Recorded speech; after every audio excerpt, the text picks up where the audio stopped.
जब जन्म के बाद माता पिता आपको एक इमली वृक्ष के नीचे छोड़ गए और आपने वर्षों तक वहीं रह करके ठाकुर जी का स्मरण किया, तब श्रीमन नारायण भगवान प्रकट हुए शंख चक्र गदा पद्म धारण करके। और हमारे श्री वैष्णव संप्रदाय में जो मूल मंत्र आपको गुरुदेव देते हैं, अष्टाक्षर मंत्र, जो 8 अक्षर का मंत्र आपके आचार्य गुरुजनों ने दिया होगा या जिन्होंने हमसे दीक्षा ली उनको प्राप्त हुआ होगा, ये प्रथम बार श्री ठाकुर जी ने सटकोप स्वामी जी को प्रदान किया। सुनने में वो 8 अक्षर लगते हैं और बड़ा सरल लगता है, ऐसा लगता है कि ये तो बड़ा सामान्य साधारण सा, पर नहीं है। एक एक अक्षर की व्युत्पत्ति और एक एक अक्षर का प्रभाव इतना अद्भुत है। अभी रामानुजाचार्य जी का प्रसंग शुरू होगा तब पता चलेगा कि उस मंत्र की विधि क्या है, उस मंत्र का रहस्य क्या है। मंत्र को गोपनीय रखना चाहिए, कभी किसी को नहीं बताना चाहिए।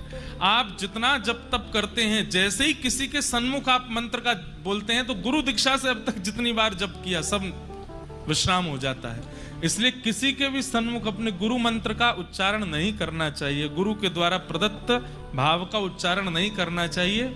चाहे आप किसी भी परंपरा में हैं, अपनी परंपरा के गुरु प्रदत्त मंत्र का उच्चारण नहीं करना है। सब चीज प्रकाशित कीजिए, पर कुछ चीजें छुपाई जाती हैं और वो छुपी हुई ही अच्छी होती हैं।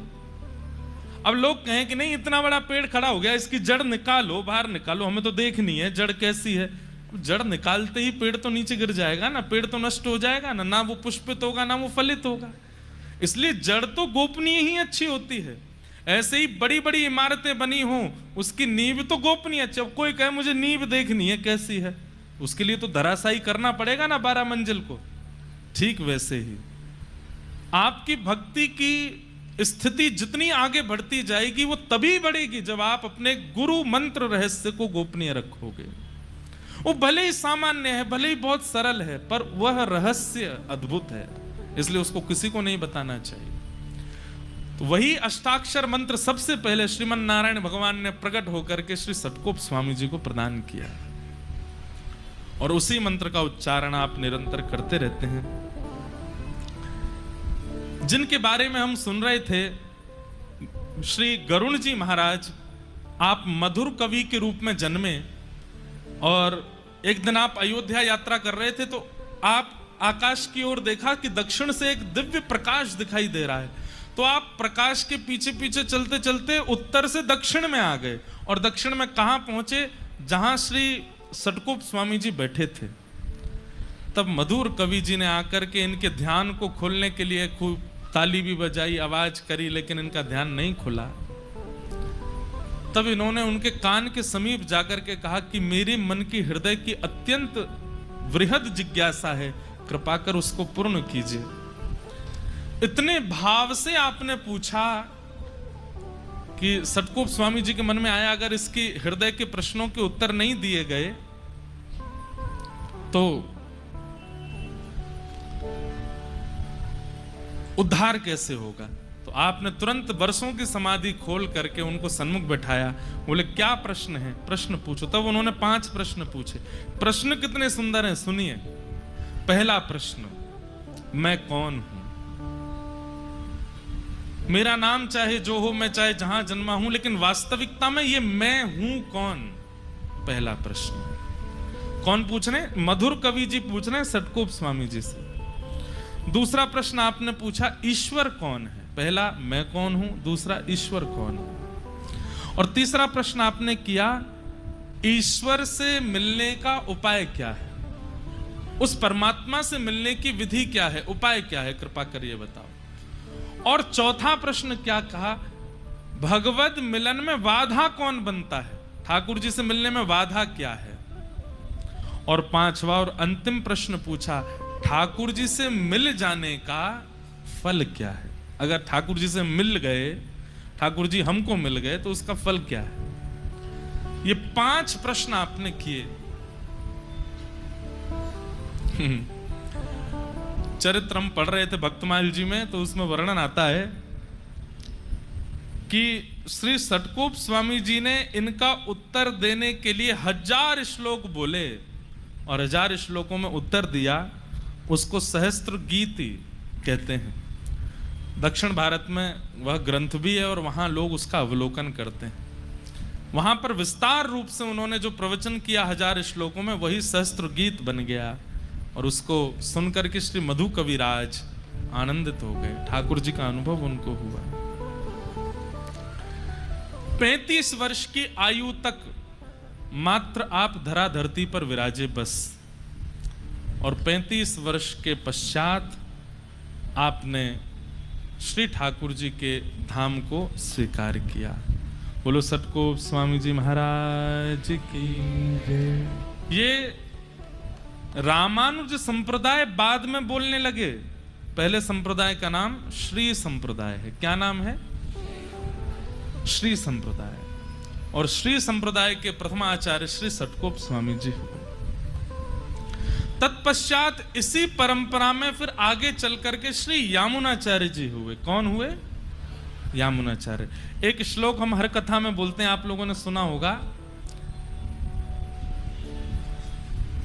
नग नीचे या को लाला कोई उठ के नग नीचे कर दो। क्या बता रहे थे हम? यामुनाचार्य जी।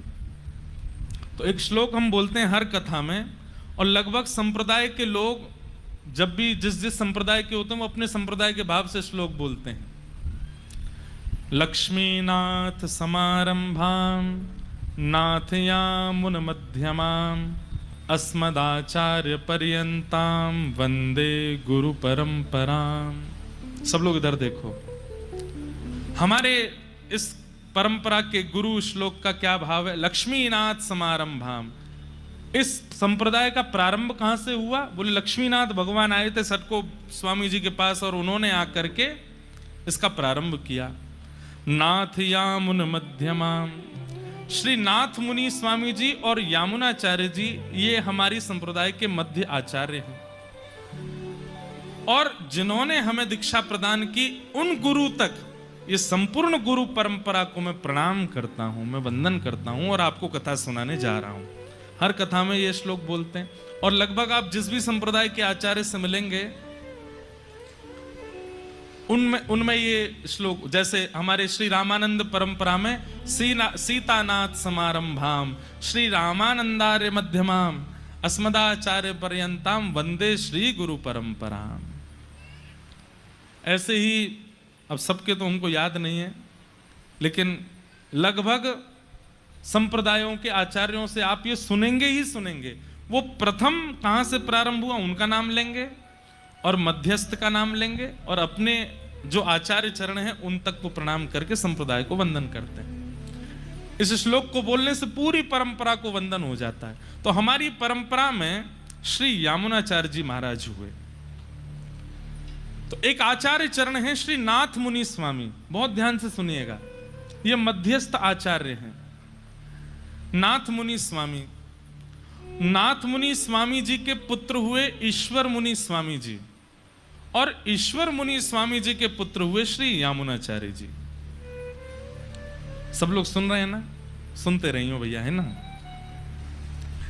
तो दादाजी हैं नाथ मुनि स्वामी, पिताजी हैं ईश्वर मुनि स्वामी, और इनके पुत्र हैं श्री यामुनाचार्य जी। पिताजी का भगवत धाम गमन हो गया, दादाजी ने विरक्त सन्यास ले लिया, तो दादाजी सन्यासी हो गए, पिताजी वैकुंठ चले गए, अकेले रह गए श्री यामुनाचार्य जी। तो यामुनाचार्य जी का पालन पोषण इनकी माताजी और इनके दादाजी ने किया, इनकी दादी और इनकी माताजी ने किया। कहते हैं उस काल में इतना अद्भुत विद्वान हुआ ही नहीं दशों दिशाओं में। हमने कहा ना, उस काल में विद्वान होना आवश्यक था, क्योंकि अगर आप विद्वान नहीं होते थे तो धर्म का नाश करने वाले लोग भी विद्वान बन के आते थे और अपनी विद्वत्ता से धर्म को ह्रास कर रहे थे। इसलिए सबका विद्वान होना बहुत आवश्यक होता था। आजकल कुछ नहीं है, आजकल तो केवल नाम गा लो ठाकुर जी का, तिलक स्वरूप लगा लो, ठाकुर जी के सन्मुख पहुंच जाओ, बस इसी से कल्याण है। कलयुग ज्यों ज्यों आगे बढ़ रहा है, ठाकुर जी उतना सरल करते जा रहे हैं। पर उस काल में आपको विद्वान होना अनिवार्य था निर्वहन करने के लिए। अगर धर्म निर्वहन करना है तो आप विद्वान नहीं हो तो आपका काम नहीं चल सकता। इसलिए हमारे परंपरा में, गुरु परंपरा में अधिकतर आचार्य सब विद्वान ही हुए, परम विद्वान हुए। तो श्री यामुनाचार्य जी महाराज, यामुनाचार्य जी महाराज की एक विशेषता श्री भक्तमाल जी में नाभाजी बताते हैं कि यामुनाचार्य जी विद्वान भी हैं और विद्वान के साथ साथ विनम्र भी हैं, और ये हो नहीं सकता। विद्वत्ता और विनम्रता ये दोनों एक साथ नहीं आ पाती हैं लोगों के चित्त में। अधिकतर लोग विद्वान होते हैं तो विनम्र नहीं हो पाते, लेकिन श्री यामुनाचार्य जी में दोनों भाव हैं। उसके पीछे कारण श्री नाभाजी क्या बताते हैं, ध्यान से सुनिए। क्योंकि उनका पोषण दो माताओं के द्वारा हुआ, दादी और माता जी। इसलिए घर में कोई पुरुष नहीं है, यामुनाचार्य जी पुरुष हैं, तो पढ़ाती भी दादी और माता जी हैं और घर के काम भी दादी माता जी करा। चलो जाओ बाजार से ये ले आओ, चलो घर में थोड़ी माँ की सहायता कराओ, रसोई घर में ऐसा कराओ, ये सामान रखवाओ, यहाँ पे तय करवा दो। जिसके कारण उनके अंदर विद्वत्ता तो आती जा रही थी, लेकिन साथ में विनम्रता भी आ रही थी, क्योंकि माता और दादी का साथ देना पड़ता था। और एक बात याद रखिएगा, आपके अंदर दुनिया के कितने भी गुण आ जाएं, अगर वो विनम्रता युक्त आए हैं तो उस गुण से भगवत प्राप्ति संभव है। और एक बात और सुनिए, गुण के साथ में विनम्र दो ही तरीके से आ सकता है। पहला, माता पिता और गुरु अगर कृपा कर दें तो गुण के साथ में विनम्रता। गुण के साथ में विनम्रता समझ रहे हैं ना। गायक हो, गायक लोगों को अभिमान हो जाता है हमसे अच्छा कोई है ही नहीं। एक्टर लोगों को अभिमान हो जाता हमसे सुंदर कोई नहीं। रूप गर्विष्ठ को रूप का अभिमान, धन गर्विष्ठ को धन का अभिमान। इसलिए कोई भी गुण संसार में आएगा, विनम्रता दो ही तरीके से आ सकती है। पहला कारण, या तो माता पिता गुरु की कृपा से, या फिर दूसरा अति सत्संग से। आप गुणवान हैं और सत्संग करते रहते हैं तो आपके अंदर विनम्रता आ सकती है। श्री सतकोप स्वामी जी महाराज, श्री यामुनाचार्य जी महाराज के अंदर विनम्रता कहां से आई? उनकी माताजी और दादी से। इसलिए उनकी विद्या का कभी उनके ऊपर प्रभाव वैसे नहीं हुआ जैसे कई विद्वानों को हो जाता है। तो उसी समय दक्षिण में एक बहुत बड़े पंडित थे, एक बहुत बड़े विद्वान थे। उनका नाम था पंडित कोलाहल। क्या नाम था? कोलाहल। अब ऐसा लगता है कि शायद इनके व्यवहार की वजह से इनका नाम कोलाहल कर दिया होगा। इनका काम क्या था? नगर नगर गांव गांव में जाना और विद्वानों को चुनौती देना कि आओ हमसे शास्त्रार्थ करो। और शास्त्रार्थ में विद्वानों को हराते, यहां तक तो ठीक, फिर उनको सामने बैठा के उनका उपहास और करते, हंसी करते उनकी, जिससे उनको बहुत चित्त में पीड़ा होने लग जाती। और ये इनका व्यसन बन चुका था। व्यसन मतलब आदत बन चुकी थी। किसी को भी देख लेते, कोई पंडित स्वरूप में, इधर आइए, क्या पढ़े लिखे हो, आओ हमसे शास्त्रार्थ करो। तो सामने वाला शास्त्रार्थ करता, यहां तक तो ठीक कि हरा दिया, तो उसके बाद उसको बैठा के उसका उपहास और करते, तुम्हारे पिताजी ऐसे हैं, तुम्हारी माताजी ऐसी हैं, तुम्हारा तो कुल ऐसा है, तुम्हारी जाति ऐसी है, तुम्हारा ये ऐसा है। उसका उपहास, वो रोज जब तक नहीं जाता तब तक उसका उपहास करते। ऐसे थे पंडित श्री कोलाहल जी। और वहीं एक दक्षिण भारत के नगर का राजा था। राजा का नाम था पांडे। क्या नाम था? पांडे राजा। उसको इनके द्वारा शास्त्रार्थ करना और फिर पंडितों का उपहास करना, उसको इस बात का व्यसन था। वो देखने में उसको सुख मिलता था। उसने एक दिन नगर चलते देख लिया और इनसे कहा, हे पंडित जी महाराज, आपका व्यसन मुझे बहुत अच्छा लगा। आप एक काम कीजिए, मेरे राज्य में चलिए, वहां मैं एक से एक विद्वानों को बुलाता रहूंगा और आप मेरे सामने सबके साथ शास्त्रार्थ करना, फिर उनका उपहास मैं बैठ के सुनूंगा। मुझे देखने में बहुत अच्छा लग रहा है। दोनों एक से ही मिल गए। तभी राजा के कान में नाम पड़ा श्री यामुनाचार्य जी का, हमारी संप्रदाय के मध्यस्थ आचार्य। और श्री यामुनाचार्य जी का नाम जैसे ही सुना आपने उन्हें आमंत्रित किया। किसी ने कहा वो बहुत बड़े विद्वान हैं, ऐसे नहीं आएंगे एक निमंत्रण पर। तो बोले कैसे आएंगे? बोले उनके लिए पालकी भिजवा दो। कई बार ऐसा होता है कि बड़े बड़े महापुरुष वो केवल कार्ड से नहीं आते हैं, गाड़ी और भिजवा दो। बोले महाराज गाड़ी भेजी है, फल की डलिया भेजी हैं, सब व्यवस्थाएं भेजी हैं, तो आ जाते हैं आचार्य चरण कई। सावधानी से सुनिए सब लोग।